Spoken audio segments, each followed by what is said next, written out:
महाराष्ट्रातील प्रत्येक अपडेट जाणून घेण्यासाठी आजच मेट्रो रायगडच्या सोशल मीडिया प्लॅटफॉर्मला लाईक, फॉलो आणि सबस्क्राइब करा। रायगड जिल्ह्यात जिल्हा परिषद व पंचायत समिती निवडणुकांची मोठी रणधुमाळी आता सध्या सुरू झालेली आहे। एकंदरीत आपण जर पाहिलं तर जसजशा दिवस निवडणुकीचे जवळ आले तसतसा उमेदवारांच्या प्रचाराला कुठेतरी वेग आलेला आहे। या संदर्भात बेलोशे आणि कावीर मतदारसंघातून जिल्हा परिषदेसाठी श्रीधर भोपी निवडणुकीच्या रिंगणात आहेत, तर पंचायत समितीसाठी निलेश घायकर हे निवडणुकीच्या रिंगणात आहेत। या दोन्ही उमेदवारांशी आपण आज बातचीत करणार आहोत। पाहूया। बघायला गेलं तर जिल्हा परिषदेसाठी तुम्ही निवडणुकीच्या रिंगणात आहात, प्रचार देखील सुरू झालाय। काय नागरिकांसमोर महत्त्वाचे विकासाचे मुद्दे घेऊन जात आहे?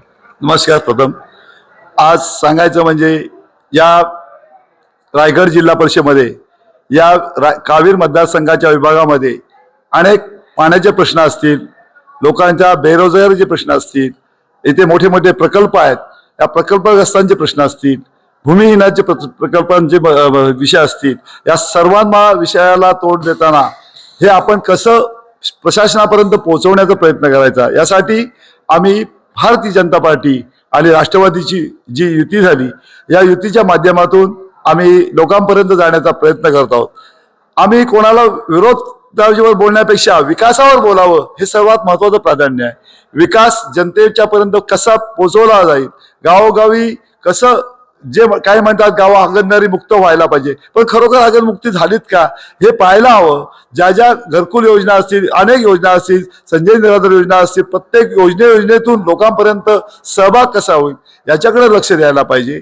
आणि खरोखरच येत्या ह्या सार्वत्रिक निवडणुकीमध्ये जेवढं लोकांपर्यंत आम्ही पोहोचवण्याचा प्रयत्न करू। विरोधकांना विकासाच्या मुद्द्यावर बोलता येत नाही, परंतु ते बोलतात ते काहीतरी कोणतरी असं, पण आम्ही दोन्ही उमेदवार आहोत। इथे जिल्हा परिषद उमेदवार श्रीधर भोपी मी स्वतः व माझे सहभागी असणारे निलेश घायकर पंचायत समितीचे उमेदवार, हे आम्ही दोन्ही उमेदवार हे सुशिक्षित आहोत, लोकांसाठी झटपट करणारे आहोत। आणि आमच्याकडे एक वारसा आहे, आमच्या वाड वडिलांचा एक वारसा आहे। ते त्याचेही आजोबा आणि माझे आजोबा या विभागातलं मोठं नेतृत्व होतं, आणि त्यांनी या इकडे कोकण एज्युकेशनची जी शाळा, जी जनता विद्यालय नावाने पहिल्या प्रथम होती, ती शाळा आमच्या वाड वडिलांनी कशी बांधली, लोकांच्या सहकार्याने, गावातल्या सहकार्याने ती केली, तीच परंपरा आम्ही राखण्यासाठी आम्ही वाव्या इथे आठवडा बाजार बांधलेला आहे। आणि आठवडा बाजाराच्या माध्यमातून लोकांमध्ये निलेश गायकरने अनेक प्रकल्पग्रस्तांसाठी आंदोलनं केली, लोकांसाठी कुठे कुठे गरजेनुसार लोकांना कसं कामावर येण्यासाठी हे केली, स्वतःसाठी काही केलं नाही, आम्हीही नाही केलं, कोणी आम्हाला बोट दाखवणार नाही। त्यामुळे विरोधकांना मुद्दा कोणता आमच्याविषयी मिळणं कठीण आहे, एवढंच आम्ही बोलू शकतो। आणि या इलेक्शनला आम्ही सामोरे जातो। ज्या अर्थी आता तुम्ही मुद्दा उपस्थित केलात की आम्हाला देखील आमच्या आजोबांचा वारसा आहे, वारसा तर आहेच, पण बघायला गेलं तर पूर्वी हा शेकापचा बालेकिल्ला होता। प्रतिस्पर्धींचं काही आव्हान वाटतंय का? प्रतिस्पर्धींचं आव्हान म्हणजे असं आहे, मी ह्या विभागातून पंचायत समिती सदस्य 2012 मध्ये झालो, आणि या 12 मध्ये जेव्हा मी पंचायत समिती सदस्य झालो तेव्हापासून या विभागामध्ये आदिवासी सीट सुद्धा पंचायत समितीची आम्हीच जिंकलो, आणि याच्या पुढे ही आता तिसरी निवडणूक आलेली आहे, ती सुद्धा आम्हीच जिंकू हे आम्हाला पूर्ण खात्रीने मी सांगू शकतो। कारण जिथली जनता ही पूर्ण सुज्ञ आहे, त्यांना समजते, परंतु शेतकरी कामगार पक्षांनी इथे विकासाच्या मुद्द्यावर कामं केली नाहीत। आजपर्यंत पाहतो इथलं अलिबाग ते वडखर रस्ता असो, अलिबाग ते रोहा रस्ता असो, या मूलभूत गरजा इन्फ्रास्ट्रक्चरवरती त्यांनी जोर दिला नाही, त्यामुळे विकास कुठेतरी खुंटलेला आहे। आणि हा विकास वाढवण्यासाठी आम्ही जे दोन्ही उमेदवार उभे आहोत ते सत्तेत असणाऱ्या पक्षाचे उमेदवार आहोत, कारण सत्तेत असणाऱ्या पक्षाचा उमेदवार हा सहभागी असल्यामुळे तो लोकांपर्यंत किंवा वरिष्ठांपर्यंत इथली माहिती पुरवेल, आणि त्यातूनच लोकांपर्यंतचे जे फंड कामं, कुठल्या फंड हे खाली कुठली कामं आहेत, व्यायामशाळेचे असोत, रोजगाराचे असोत, इथले प्रत्येक कामामध्ये आम्ही पूर्ण सातत्याने लक्ष घालतो। त्यामुळे लोकांना आम्हाला हरवला, त्यांच्याकडे मुद्दा नाही, त्यामुळे आम्ही इथे जिंकणारच। माध्यम प्रतिनिधी म्हणून आम्ही आता जेव्हा बेलोशे गावात एंट्री केली, रस्त्यांची एकदम दुरावस्था दिसली।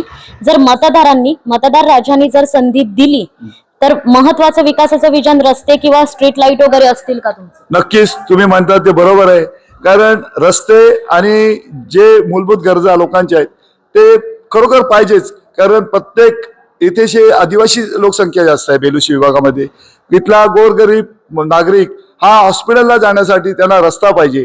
कारण आमच्या बऱ्याचशा महिला प्रसूती करण्यासाठी नेल्या जातात. अशा रस्त्यामध्ये तो अडथळा होतो, लोकांना त्रास होतो. आज किती लोकांनी म्हणालं की आम्ही इलेक्शन झाल्यानंतर रस्ते करू, पण तेही झाले नाहीत. आणि याच्यावर आता सरकारच्या माध्यमातून वरून काहीतरी कामं येतात, रस्त्याची कामं चालू आहेत, नाही चालू असं नाही म्हणता येणार, पण ते सरकारच्या माध्यमातून भारतीय जनता पार्टीने इकडे फार लक्ष दिलेलं आहे आणि त्याच्यामुळे हे कामं होतात. आता एवढंच मी बोलू इच्छितो, कारण इथे शेतकरी कामगार पक्षाकडे इतकं नेतृत्व बळकट नाहीये. शेतकरी कामगार पक्ष हा दिवसेंदिवसात खालावत चाललेला आहे. कारण या विभागामध्ये त्यांना जी मतांचे आधिक्य होतं, इथे प्रभाकर पाटील असेल, अनेक इथे नेतृत्वांचे झाले, बाळासाहेब तिलगे असतील, हे सदस्य होऊन गेले, पण याच्यानंतर शेका पक्ष वाढला नाही. याला कारण तरी देखील आज देखील शेकापचा बालेकिल्ला मानला जातो. हा शेकापचा बालेकिल्ला मानला जातो, पण सिद्धरूपी इथे पंचायत समिती सदस्य किंवा आमचा आदिवासी ताई गडकरची सुद्धा पंचायत समिती सदस्य झालेली आहे, हे पण तेवढंच खरं आहे. मग हा बालेकिल्ला कसं म्हणायचं? म्हणून तुम्हाला मी सांगतो की जिल्हा परिषद मध्ये आमच्याकडे कणखर उमेदवार आजपर्यंत कोणाला होता ना आलं, त्याच्यामुळे आम्ही आता मला श्री सुनील तटकरे साहेब यांनी ही उमेदवारी दिली आणि त्यांनी सांगितलं सिद्धरूपी तुम्ही लढा आणि तुम्ही लढल्यानंतर इथल्या जनतेला कुठेतरी न्याय द्याल, यासाठी मला त्यांनी लढवलं. उपमुख्यमंत्री अजित पवार यांचं अकालीन निधन झालं, त्यामुळे 5 तारीखला होणाऱ्या निवडणुका कुठेतरी 7 फेब्रुवारीला होणार आहेत. मतदार राजाला काय आवाहन कराल? मतदार राजांनी मतदानाला पूर्ण मतदान करावं हे मी नक्कीच सांगतो. कारण मतदान हा देशाचा महत्वाचा मुद्दा आहे आणि जर लोकांनी मतदान केलं तर चांगल्या पद्धतीने निवडून जाऊ शकत नाही. मतदान व्हायलाच पाहिजे. निवडणुका 2 दिवस पुढे गेल्या, कारण 2 दिवस प्रचार यंत्रणा थांबवली होती, त्याच्यामुळे लोकांपर्यंत जाता आलं नाही. ती 2 दिवस वाढल्याने लोकांपर्यंत जाता येईल आणि लोक शनिवार असल्यामुळे जे मुंबईकडचे आमचे रहिवासी असतील ते सुद्धा गावाकडे येऊन मतदान करतील. धन्यवाद आमच्याशी बातचीत केल्याबद्दल.